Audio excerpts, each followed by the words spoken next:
Bonjour à toutes, bonjour à tous et bienvenue au rendez-vous du 13h. Voici le sommaire. La directrice générale de l'Organisation mondiale du commerce au cabinet du président Patrice Talon. L'audience a eu lieu à la faveur de la journée mondiale du coton. Le fin mot des échanges à suivre dans ce 13h.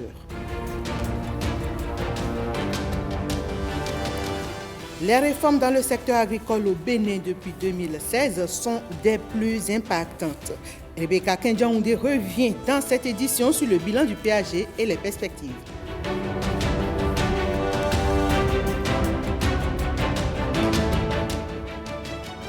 L'hydrothérapie du côlon, une thérapie pour nettoyer efficacement le côlon à tous les âges. Heureuse d'Anondé nous fait découvrir les merveilles de cette thérapie dans le dossier santé du jour.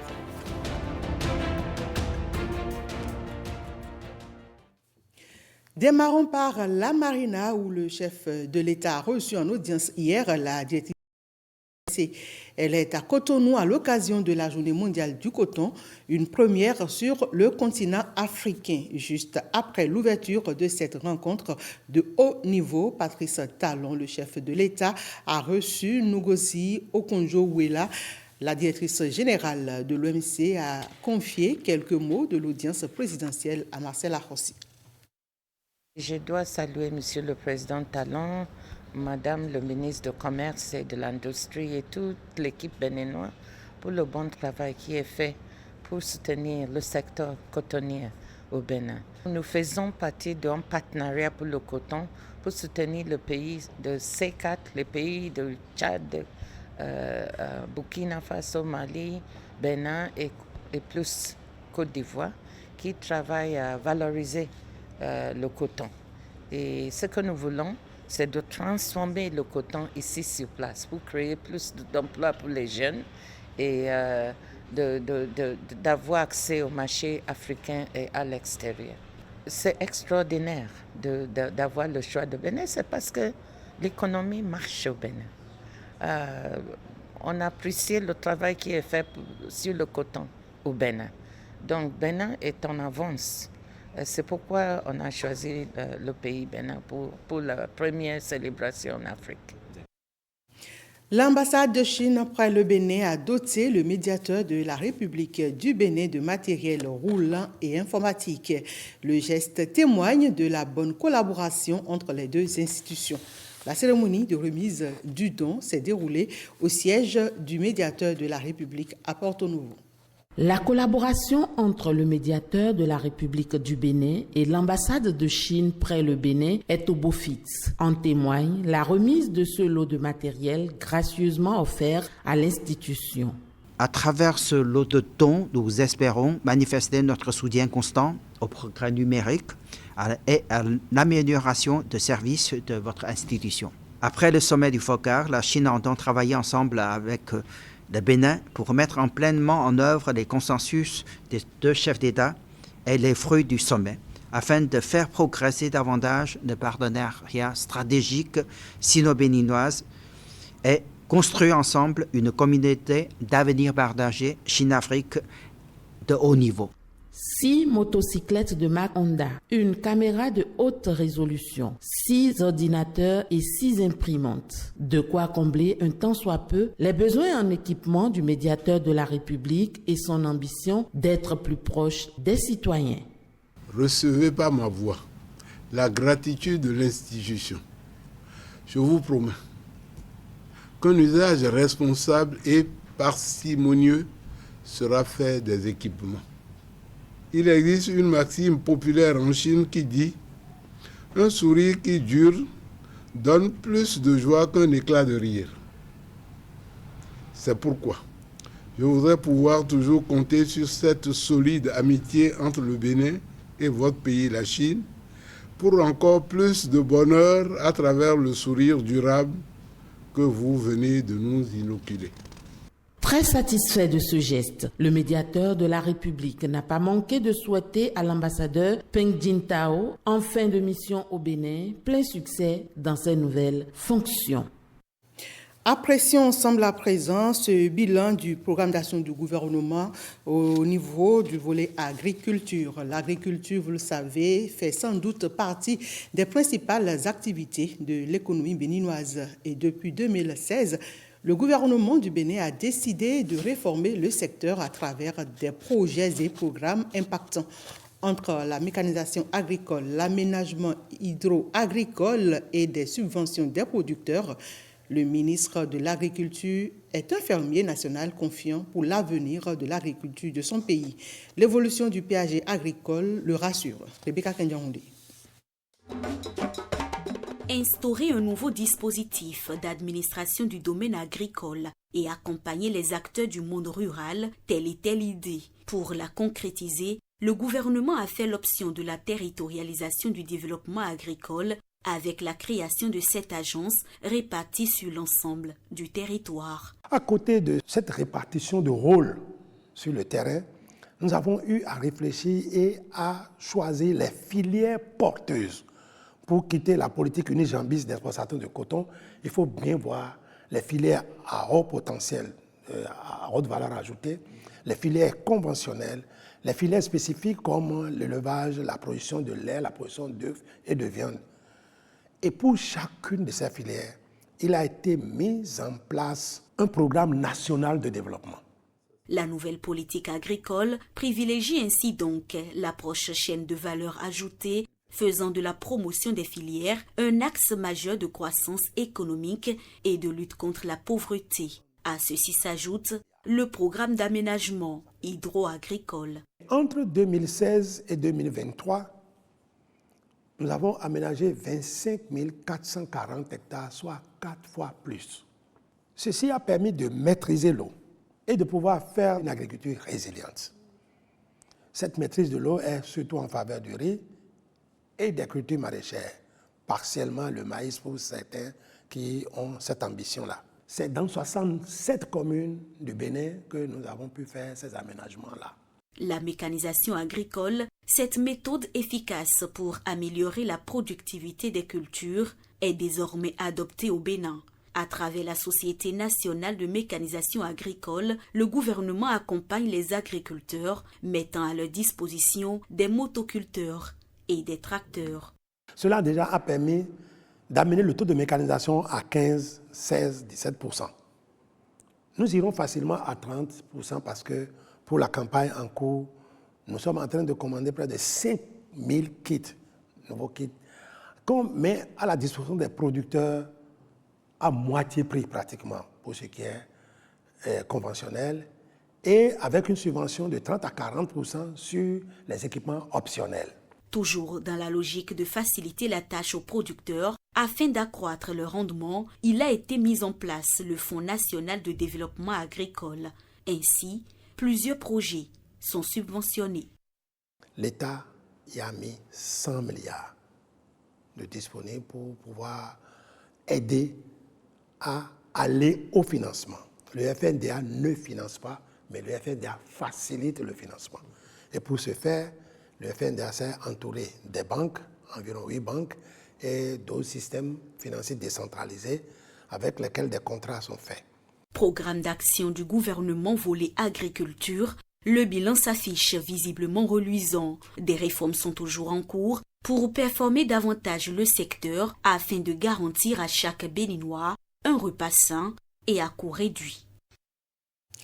Du 9 au 16 octobre prochain se tiendra à Cotonou la 8e édition du Salon international de l'immobilier et matériaux modernes. Un rendez-vous des professionnels des secteurs de l'immobilier et de la construction qui se veut une opportunité de réseautage en faveur d'un cadre de vie sain, moderne, écologique et durable. L'initiative entre dans le cadre des festivités comptant pour la 39e journée mondiale de l'habitat célébrée ce lundi 7 octobre. Les précisions avec Brice Thibozo et Ulvaeus Balogun. C'est une véritable plateforme d'échange et de réflexion pour les professionnels du secteur de l'immobilier. Le Salon international de l'immobilier et des matériaux modernes S2IM s'annonce pour une 8e édition. Ce grand rendez-vous annuel des secteurs de la construction au Bénin est une plateforme d'échange, de partenariat, de réflexion et de diverses opportunités où les acteurs nationaux et internationaux se retrouvent. Et également, c'est une plateforme qui permet à la population, aux investisseurs, d'entrer en contact avec ces acteurs de référence des secteurs de la construction au Bénin. Ce salon se veut aussi être un espace de réseautage et de présentation des innovations dans le secteur de l'immobilier. Le Salon international de l'immobilier matériaux modernes promeut les matériaux, les matériels et équipements de qualité, le respect des normes de construction, l'innovation en faveur d'un cadre de vie moderne, écologique et durable. Prévu pour se dérouler du 9 au 16 octobre à Cotonou, la 8e édition du Salon international de l'immobilier et des matériaux modernes coïncide avec la célébration de la 39e journée mondiale de l'habitat et du mois de l'habitat. Pour avoir un cadre de vie, améliorer un cadre de vie durable, ce n'est pas forcément dans un climat chaud comme le nôtre qu'il faut importer tout matériau de l'extérieur. Donc, à l'exposition, les matériaux locaux, matériaux innovants, matériaux durables et matériaux climatiquement adaptés ont également leur place et pourront contribuer à l'amélioration du cadre de vie. Mis sous le thème « L'optimisation de l'habitat en fonction de son environnement », le S2IM est donc une opportunité. C'est une façon pour nous de montrer notre attachement à déjà la construction durable, à la qualité des matériaux qui sont utilisés, étant donné que c'est partie prenante d'une construction de qualité, de montrer notre engagement en ce qui concerne la formation des artisans, maillons essentiels dans la construction, et également de mettre en avant notre expertise. Au menu de ce salon, un programme riche et varié, incluant des expositions-ventes, des consultations gratuites, des conférences-débats, ainsi que des ateliers de formation et des concours professionnels. Parlons santé à présent. La qualité des soins néonataux est essentielle pour assurer la santé des nouveau-nés. Et depuis quelques années, la Fondation Kessié œuvre pour un Bénin à faible taux de néomortalité. Un rendez-vous est organisé pour attirer l'attention de tous. Le point avec Saint-Iche Quimpon.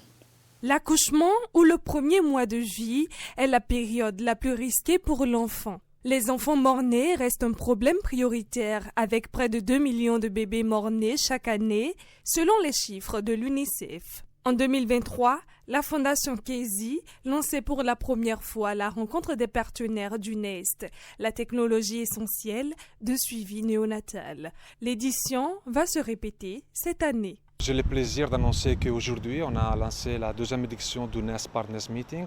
Donc, on a invité 7 délégations de 7 pays francophones africains.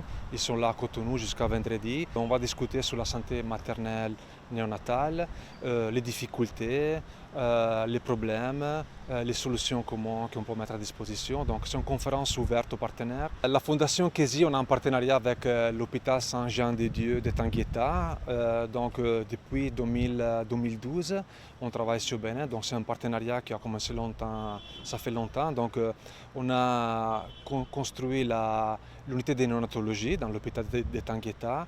On va visiter la néonatologie du Choumel. Donc, c'est l'occasion pour les partenaires de connaître la réalité qu'il y a sur place au Bénin. Au Bénin, depuis quelques années, la Fondation Kessié œuvre pour un Bénin à 0 taux de néomortalité. Un séminaire de 5 jours qui va se tenir du 7 au 11 octobre 2024.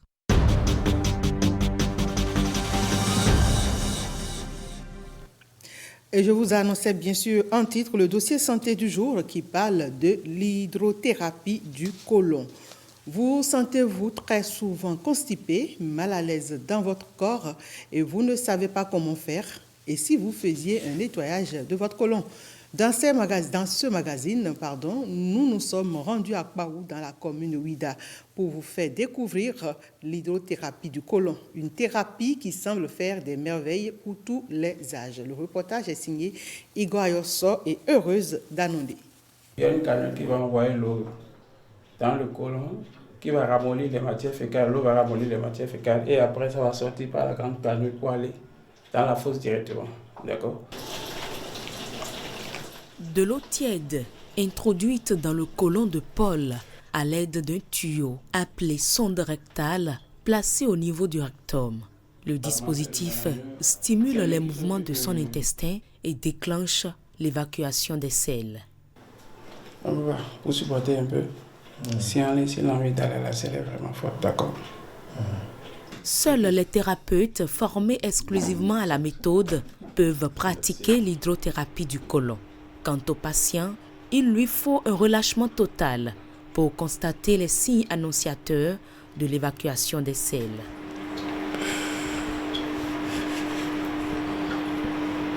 La pression, quand on envoie l'eau dans un premier temps, vous sentez l'eau qui est en train de rentrer dans vos dents. Petite sensation de gêne, ballonnement, léger maux de ventre, d'accord, ça.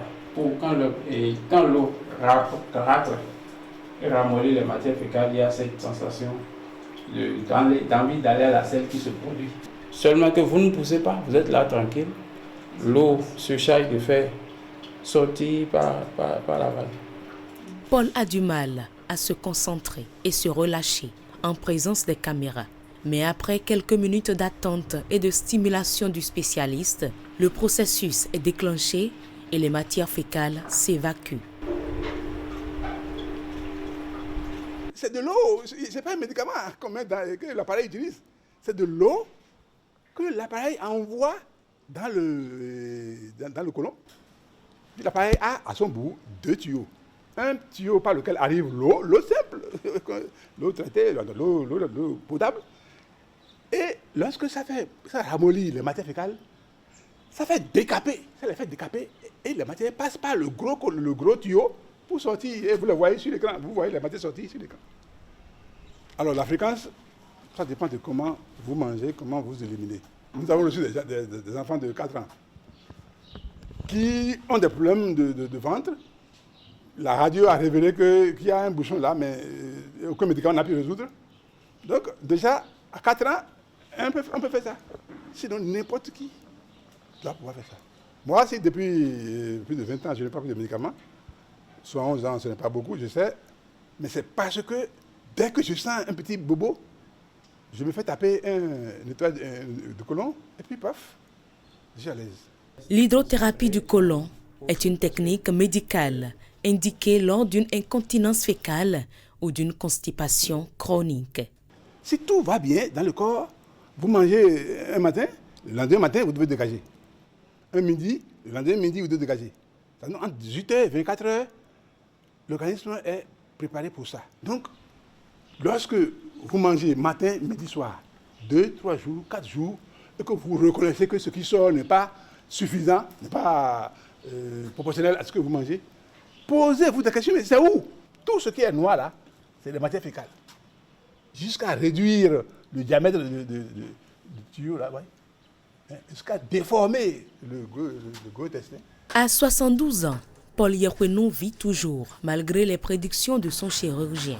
Il ne rate pas les séances de nettoyage de son gros intestin et se porte de mieux en mieux. Le jour où on est arrivé, je me suis senti bien. Je me suis senti bien parce que ça m'a soulagé beaucoup. Et la vue aussi, ça corrige. Face à un côlon obstrué, encombré, le lit est facilement fait aux maladies non transmissibles.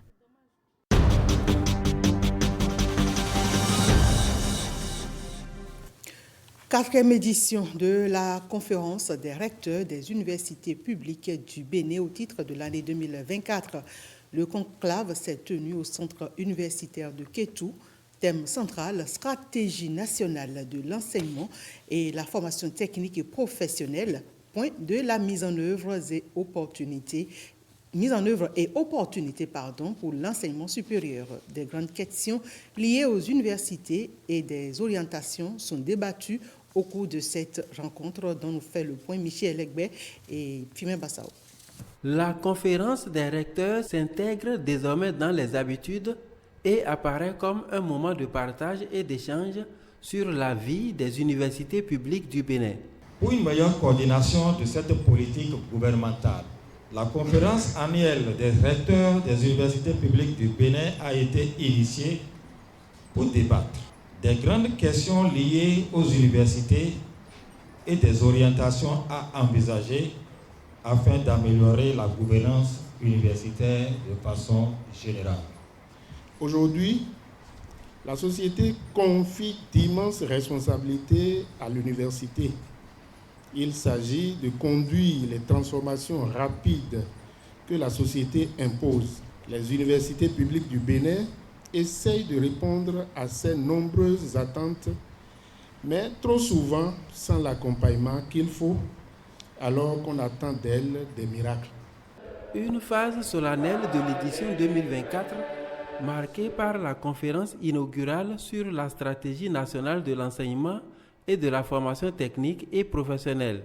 Conférence au cours de laquelle des questions cruciales ont été évoquées telles que la synergie entre l'enseignement supérieur et la formation technique et professionnelle. Il est impératif que nous adaptions nos programmes pour qu'ils soient en phase avec les évolutions rapides du monde professionnel et surtout les attentes de nos étudiants.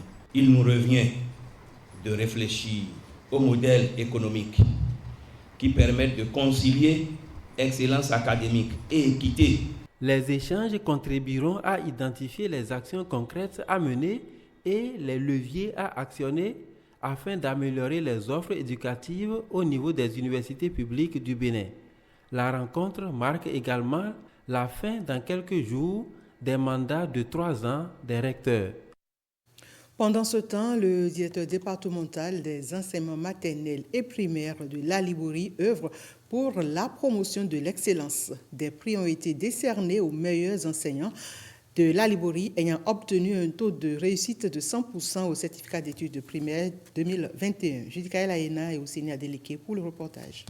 De 65%, nous sommes passés à 83%, soit une augmentation de 17 points. Célébrer l'excellence, féliciter et encourager les enseignants des écoles primaires publiques du département de la Liborie ayant obtenu un taux de réussite de 100% au certificat d'études primaires CEP session de juin 2024 avec un effectif d'au moins 30 candidats présentés. C'est l'objectif de cette cérémonie de remise de prix organisée par la direction départementale des enseignements maternels et primaires de la Liborie. À l'analyse des résultats présentés sur 8 ans, nous constatons qu'ils ont évolué en dents de scie, avec une moyenne de 63%.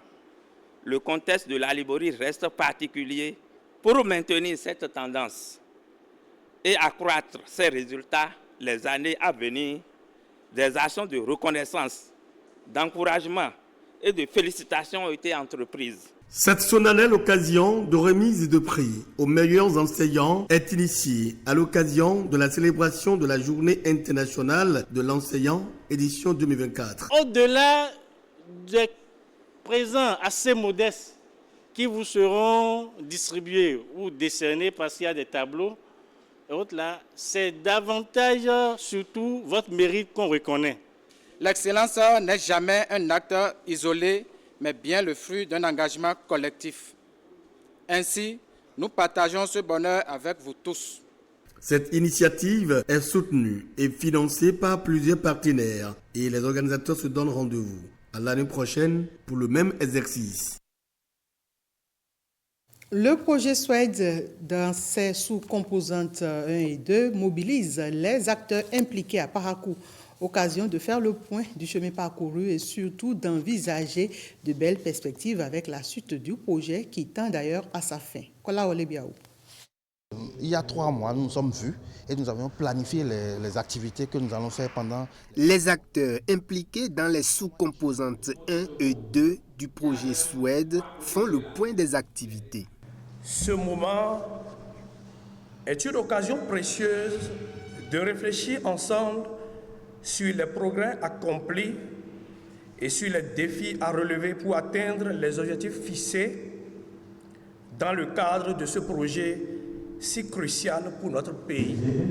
Ces sous-composantes visent un meilleur épanouissement de la fille et de la femme dans la société béninoise. Les résultats déjà parlent d'eux-mêmes. Les 50 premiers au BPC 2024 il y a 48 filles et 2 garçons. Les 10 premiers au baccalauréat, au niveau national, il y a 5 filles et 0 garçons.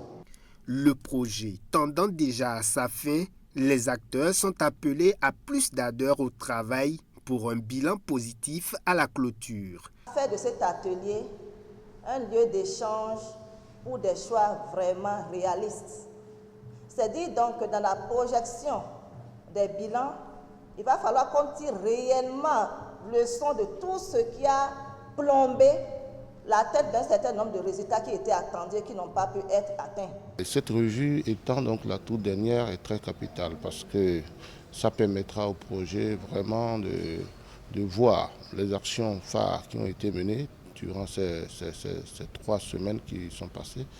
Et après, maintenant, se reconcentrer sur ce qui reste à faire pour les jours à venir. Je voudrais vous dire merci d'abord pour avoir honoré de votre présence le présent atelier, pour avoir travaillé d'arrache-pied et surtout pour avoir tiré les leçons apprises et comment est-ce que nous pourrions faire pour aller de l'avant. L'équipe de coordination compte sur le bon dévouement de tous les acteurs pour la mise en application des recommandations issues de l'atelier. Vivre ensemble par le sport. Au nord du Bénin, un programme de l'ambassade de France au Bénin, en partenariat avec le ministère des Sports, est présenté à la presse à Parakou. Et ce programme, à travers ses différents projets, soutient les initiatives des organisations de la société civile qui utilisent le sport comme levier de renforcement de la cohésion sociale. Reportage. 9 associations, au nombre desquelles 2 fédérations bénéficient déjà de ce programme, Vivre ensemble par le sport dans les 4 départements du nord du Bénin pour l'édition 2024. Il renforce les initiatives du gouvernement dans la promotion de la cohésion sociale par la pratique des sports. Le ministère des Sports et son partenaire, l'ambassade de France, travaillent réellement à utiliser le sport comme un outil de développement. Alors cette année 2024, ce programme Vivre ensemble par le sport a 3 composantes. Celle de favoriser la cohésion sociale, le vivre ensemble, contribuer à l'insertion sociale et professionnelle des jeunes et enfin à renforcer l'égalité entre les femmes et les hommes. On va lancer un nouvel appel à projet au courant du mois de novembre qui va permettre de sélectionner une nouvelle cohorte d'associations qui feront partie de la 2e promotion. Donc, ce sont des projets qui ont à peu près une durée d'environ 10 mois. Pour pouvoir être bénéficiaire, il faut donc déposer un projet à l'appel à projet déjà, être une organisation de la société civile béninoise enregistrée, porter un programme qui se trouve dans les 4 départements du nord du Bénin et qui répondent aux 3 composantes. On essaye de privilégier des dossiers qui soient les plus concrets possibles. Les jeunes seront renforcés dans diverses disciplines sportives, entre autres le basketball, le rugby, la boxe, la lutte et le football. Les projets validés innovent en intégrant les personnes en situation de handicap dans la pratique des activités sportives dans le septentrion.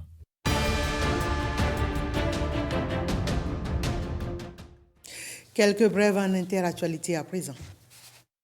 5,3 millions d'électeurs sont appelés aux urnes le mercredi 9 octobre 2024 pour élire un nouveau président et les membres des assemblées provinciales. Le président sortant du Frélimo se retire après 2 mandats. 4 candidats briguent sa succession. Selon les observateurs, la campagne a été largement dominée par le Frélimo au pouvoir depuis 50 ans. Cette coalition de la société civile note par ailleurs que le parti au pouvoir a bénéficié de bien plus de temps d'antenne que les candidats des partis d'opposition. En cette fin de campagne dans la capitale Maputo, les drapeaux rouges du Frélimo, dont le logo présente un épi de maïs et un tambour à l'esthétique soviétique, monopolisent l'espace face à ses opposants, notent les observateurs.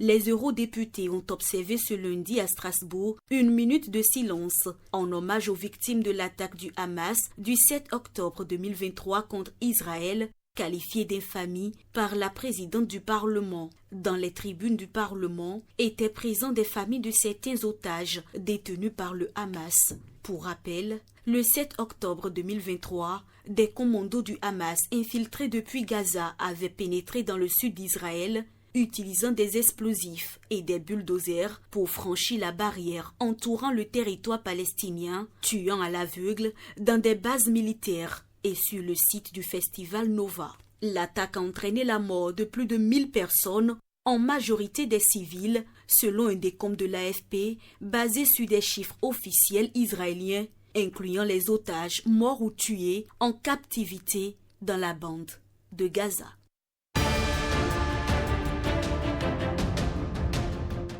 Et c'est la fin de ce 13h. Merci à tous de l'avoir suivi.